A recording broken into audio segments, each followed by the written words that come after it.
도마에 오른 인선, 어린이날 상가 선물 이 제목은 이한주 국정기획위원장에 대한 이야기인데 먼저 김민석 국무총리 후보자에 대한 이야기를 시작해 보겠습니다.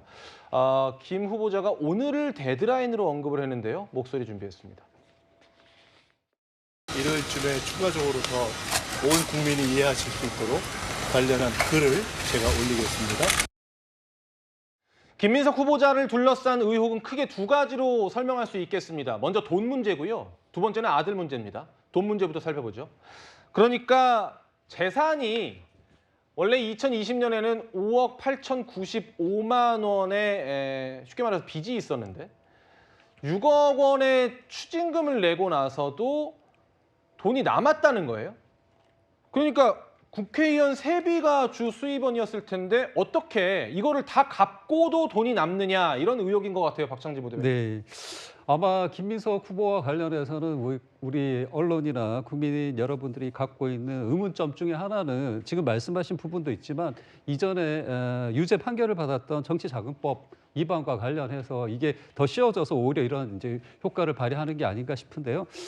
먼저 설명을 좀 했습니다. 예, 오랫동안 야인으로 지내면서 경제적 활동이 어려웠다는 점에 대해서 분명히 밝혔고 그 이후에 이런 채무 관계가 생겼다는 말씀도 했고요. 예.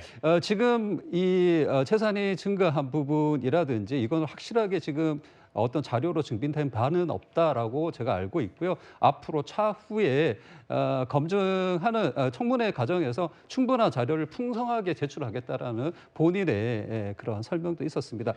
이 과정에서 저희가 고려해야 봐야 할 것은 현재 이제 가족 관계를 구성하고 있는 구성원들이 있고요. 사모님께서 직접 경제 활동을 하고 계신 걸로 알고 있는데 이런 부분들은 우리가 놓치고 있는 게 아닌지 자세히 들여다볼 필요가 있고요. 본인 스스로 명백하게 본인의 그 어떤 의심을 받고 있는 사유들에 대해서 밝히겠다라고 말씀하신 것으로 알고 있기 때문에 저희가 조금 더 기다려 보시면 알 수 있는 내용이 아닐까라고 생각합니다. 김민석 후보자에 대해서 조금 설명을 드리면 4선 의원입니다. 그림 준비돼 있죠. 15, 16, 21, 22대 국회의원을 역임을 했고요. 지금도 국회의원 신분이고요. 국회의원 세비를 2025년 기준으로 따지면 연간 약 1억 5,996만 원, 그러니까 1억 6천 정도 받는다고 보면 되겠네요. 강전혜 대변인님. 네. 야당에서 제기하는 의혹은 구체적으로 어떤 겁니까? 그러니까 국회의원이 연간 한 1억 6천 받는데 어디서 돈이 나가지고 그 추징금 다 갚고도 소득이 남았느냐 이런 건가요? 그렇죠. 그 부분이 굉장히 이상한 겁니다. 거기다가 뭐 아들이 지금 미국에 유학을 하고 있는 유학비까지 생각하면은 실질적으로 재산이 늘어나기는 어려운 상황이 아니었나라고 보이는 거죠. 국회의원을 하면서 받는 세비로 한 1억 6천만 원 정도 되는 세비로 생활을 하는 것으로 보이고 배우자가 소득을 신고한 적이 있어요. 근데 이것도 2023년에 한 800만 원 정도 사업소득을 등록한 거 이외에 별다른 것들이 보이지 않습니다. 그렇다면 이 가족들의 생활비라는 것은 오롯이 세비로 이루어진 것이 아닌가라고 보이는데 1억 6천만 원씩 지금 뭐 5년 동안 일을 했다라고 해도 뭐 결과적으로는 한 8억 정도인 거죠. 근데 거기에서 실제로 생활에 들어가는 비용들이 있을 것이고 그리고 문제는 지금 채무가 있었는데 추징금 6억 원을 모두 다 갚았다라는 거예요. 러프하게 봐도 7억 원이란 재산이 증가할 수가 없는 것입니다. 여기에 대해서 김민석 후보자 같은 경우에는 오늘까지 그러니까 일요일까지 본인이 여기에 대해서 글로써 모든 것을 해명하겠다라고 하고 있는데 저희가 지금 방송을 들어올 때까지 여기에 대한 내용들은 나오고 있지 않습니다. 이것이 결국에는 국무총리로서의 자격 이것에 대해서 굉장히 중요한 부분이 될 수밖에 없다라고 생각을 하고 그리고 본인이 지금 돈 문제가 더 신경이 쓰이는 것은 과거에 정치자금과 관련해서 유죄 확정 판결을 받은 적이 있어요.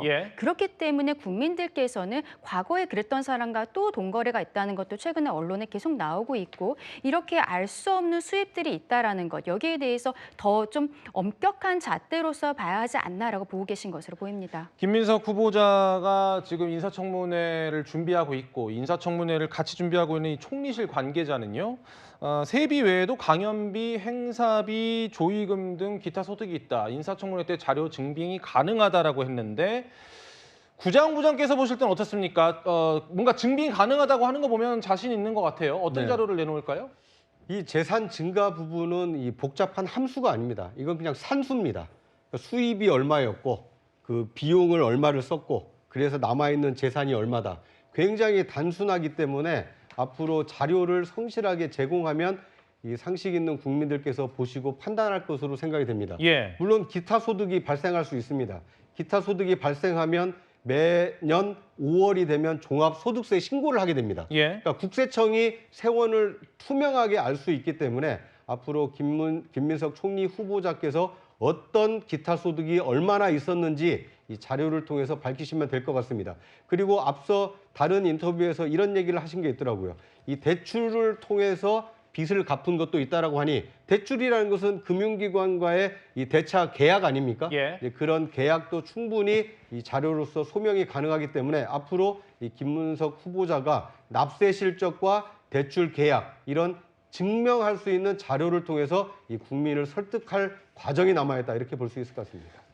저희 방송을 시작하기 전에 국민의힘의 주진우 의원이 새로운 의혹 제기를 하나 한 게 있습니다. 주진우 의원은 국무총리 인사청문위원이기도 합니다. 자료를 공개했는데 그러니까 김민석 후보자의 돈 문제에 국민들이 더 의혹을 갖는 이유는 아니 정치적으로 야인으로 살았던 기간도 길고 국회의원을 했다고 해도 그 돈이 뭐 연간 1억 6천을 번다고 해도 사실은 쓰는 데가 더 많잖아요. 국회의원들은 활동비도 많고. 그런데 어디서 돈이 났느냐? 결국은 돈을 쉽게 말해서 돈을 대주는 사람, 다른 사람이 있는 것 아니냐라는 의혹인데 이 부분에 대해서 주진우 의원이 저수지가 있는 것 아니냐라는 구체적인 증거를 공개한 겁니다. 어떤 골재업자, 어떤 업체를 가진 대표가 이 11명이 같은 시기에 같은 조건, 같은 형식의 차용증을 썼다고 하는데 그중에 뭐 한 4천만 원을 냈다고 하는 어떤 업체 대표가 이 소위 김민석 후보자의 스폰서 아니냐라는 의혹이거든요.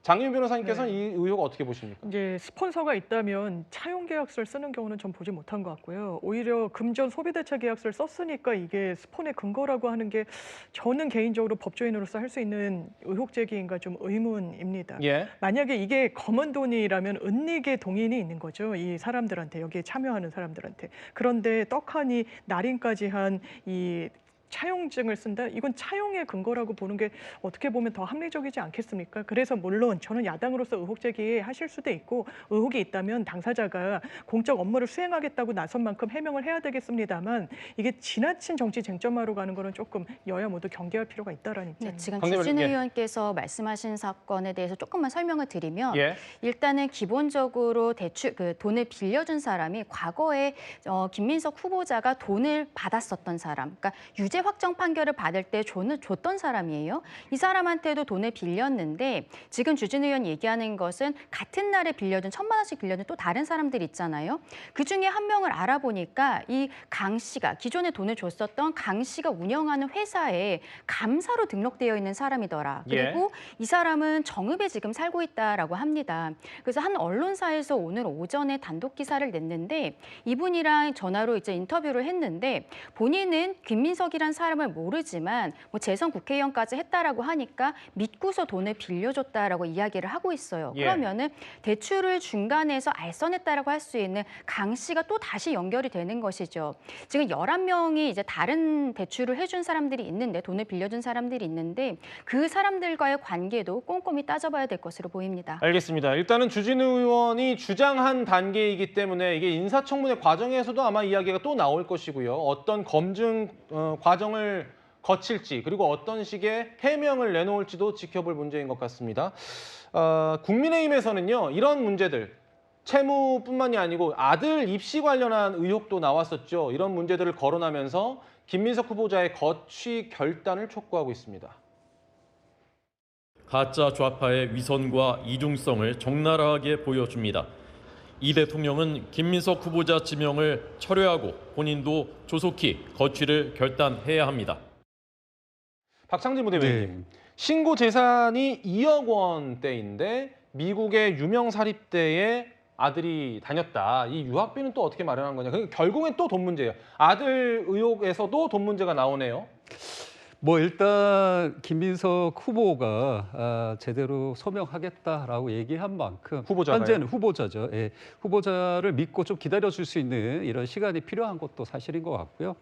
의혹 제기만 가지고 우리가 단정할 수 없다라는 것은 만고불변의 진리입니다. 그렇기 때문에 이 과정에 있어서 물론 충분히 야당에서 지금 의혹을 제기할 수도 있고 검증의 단계라고 저희도 생각합니다. 아울러 이재명 정부 내에서도 면밀하게 이 문제와 관련해서 여러 측면에서 고려하고 있는 게 있다라고 알고 있고 예. 충분한 검증도 거쳤다라고 알고 있습니다. 그래서 좀 더 기다려 주시고 청문회 과정에서 어떤 자료를 제출해서 이것을 소명할지도 봐주시면 좋을 것 같다라고 말씀드리겠습니다. 네.